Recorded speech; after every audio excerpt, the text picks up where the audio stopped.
नमस्कार, जय हिंद, वंदे मातरम। भाई बहनों, स्वागत है एक बार फिर से आप सभी का बिहार की खबरों में।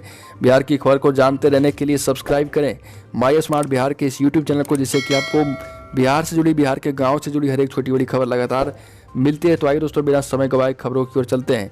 बिहार के आरा जिले के एक गाँव में 40 साल की महिला को 20 दिन पहले बुखार आया और वह गांव के मेडिकल स्टोर से दवा लेकर ठीक हो गई। ना कोरोना की जांच हुई और ना ही कोई परेशानी हुई जिससे उसे हॉस्पिटल जाना पड़े। लेकिन 2 दिन बाद महिला के आधे चेहरे पर दर्द शुरू हुआ, फिर दर्द वाली लेफ्ट आंख रोशनी जाने के साथ बाहर आने लगी। इस मामले से डॉक्टर भी चौंक गए और महिला का सीटी स्कैन कराया तो ब्लैक फंगस जो है डिटेक्ट हुआ है। इसके बाद महिला को पटना एम्स में रेफर कर दिया गया है।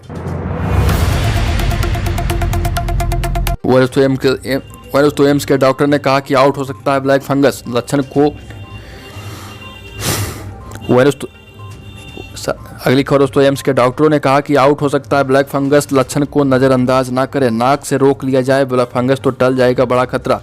डॉक्टर अनिल का कहना है कि जब डॉट एंड कॉट हो तो अलर्ट होना चाहिए, डायबिटीज को अनकंट्रोल नहीं होने देना है, होम आइसोलेशन में ऑक्सीजन को लेकर विशेष रूप से सावधान रहना है, ह्यूमिडिफायर में पानी को प्रत्येक दिन चेंज करें तथा ऑक्सीजन के ट्यूब को भी प्रतिदिन बदलते रहे। ऑक्सीजन पाइप और पानी नहीं बदलने के कारण ही ब्लैक फंगस ग्रो कर रहा है। तीसरा खतरा ऑर्गन ट्रांसप्लांट वाले मरीजों को है। होम आइसोलेशन में कॉर्टिकोस्टेरॉइड कम मात्रा में ले तो लोग सुरक्षित रहेंगे।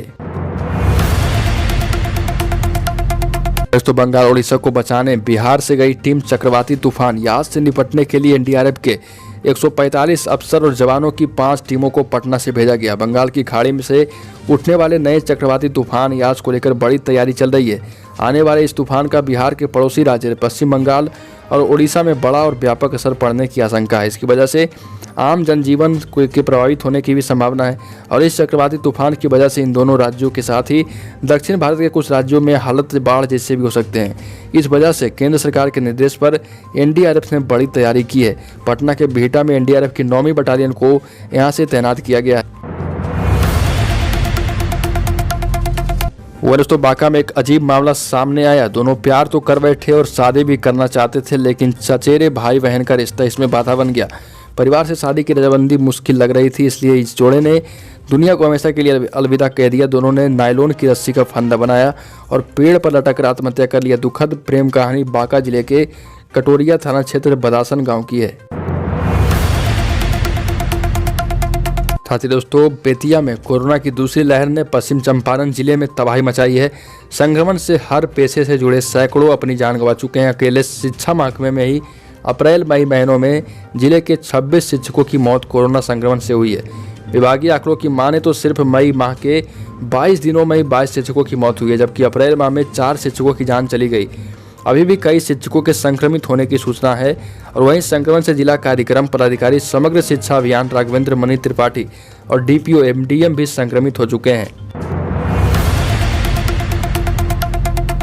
दोस्तों, बिहार के सीएम ऑडियो के जरिए बिहार के सीएम नीतीश कुमार इन दिनों आम लोगों से खूब अपील कर रहे हैं और ये अपील कोरोना को लेकर है। सीएम अपील करने के लिए सूचनाओं का हर माध्यम का प्रयोग कर रहे हैं। इसके लिए Nitish Kumar voice message, Facebook, Twitter, radio, TV का प्रयोग कर रहे हैं। कोरोना से निपटने से लेकर सरकारी अपडेट भी बता रहे हैं। हाल में मुख्यमंत्री नीतीश कुमार ने वॉइस मैसेज के जरिए लोगों के फ़ोन पर कोरोना से कैसे लड़े इसको लेकर लोगों को बताया था। साथ ही आम जनों को भी ये भी बताया था कि सरकार कोरोना से निपटने के लिए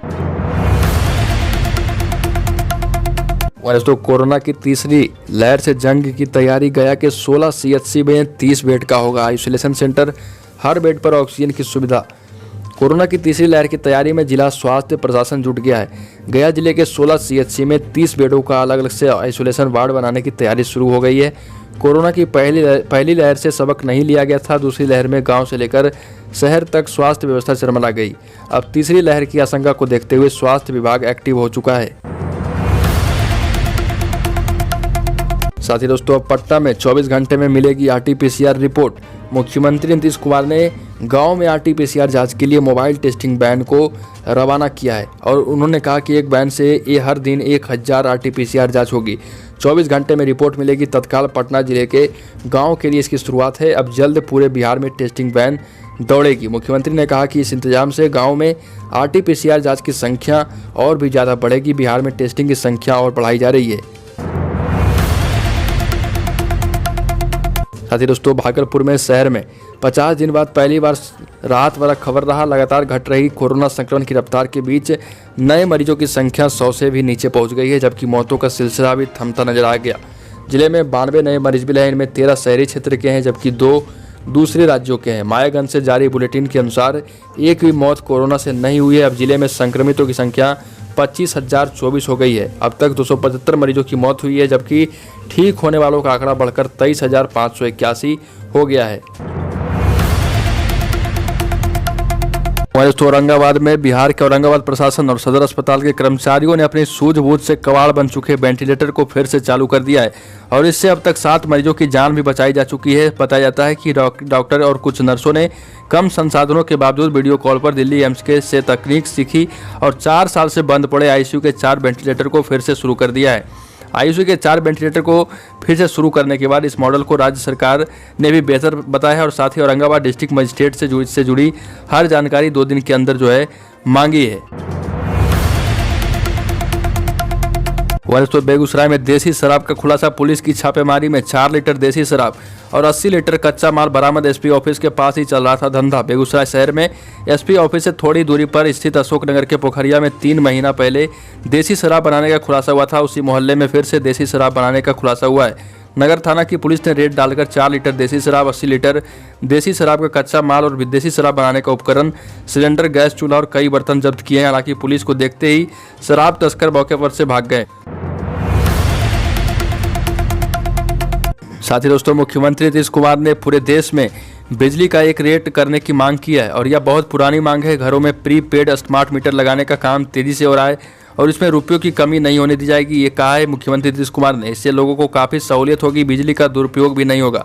मुख्यमंत्री को ऊर्जा विभाग की समीक्षा करने के दौरान ये बात कही और उन्होंने कहा कि कजरा पीरपैती व डागमरा प्रोजेक्ट पर काम जल्द शुरू किया जाएगा। मुख्यमंत्री ने कहा कि बिहार सरकार लोगों को कम दर पर बिजली देती है। वास्तविक बिजली दर के साथ राज्य सरकार द्वारा दी जा रही सब्सिडी को भी बिजली बिल में बताया जा रहा है। दोस्तों पटना में संक्रमण और लॉकडाउन के कारण इस साल अब तक राज्य के सब्जी उत्पादक किसानों को लगभग 50 करोड़ रुपए का नुकसान हो गया। लगातार दूसरे साल सब्जी उत्पादक किसानों को नुकसान हुआ है। वैसे सब्जी उत्पादक किसानों के तो लागत मूल्य भी नहीं निकल सके, जिन्होंने पट्टे पर खेत लेकर सब्जी उगाई। आलू और प्याज छोड़कर हरी सब्जी पर सरकार फसल सहायता बीमा का लाभ भी नहीं दे पा रही है। तो दोस्तों बिहार की खबरों में आज के लिए इतना। अगर आपने अभी तक इस चैनल को सब्सक्राइब नहीं किया है तो सब्सक्राइब करें माय स्मार्ट बिहार के इस यूट्यूब चैनल को, जिससे कि आपको बिहार से जुड़ी, बिहार के गाँव से जुड़ी हर एक छोटी बड़ी खबर लगातार मिलती रहे।